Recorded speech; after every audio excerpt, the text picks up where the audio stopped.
Serio? Da.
Te-am văzut mașina.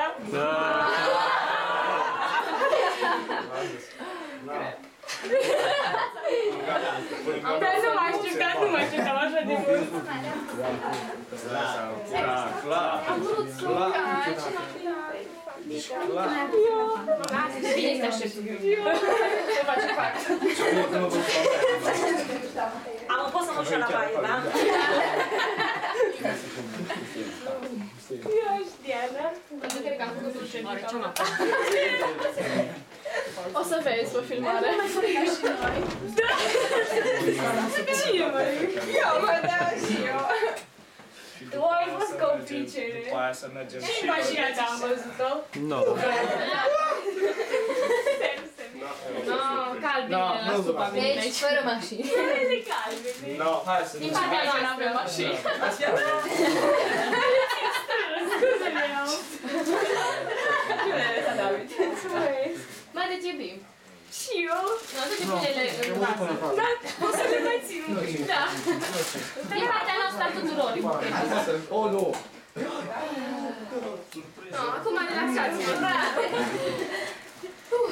Eu cred că m-am înțepenit. O zis maică ta, că o zis că nu mai ne gestionați, că au mai așteptat atâta. Da, bine, hai să te ajut să le pui, că surprizele continuă și am găsit mai multe chestii. Nu, hai aici, stai, ocupă un loc, ridică-te, Luci. Ăla e ea meu. Nu? Mă, dar haide, pe mine. E o surpriză, mă, da. Și eu e surpriză. Păi, totul este o surpriză.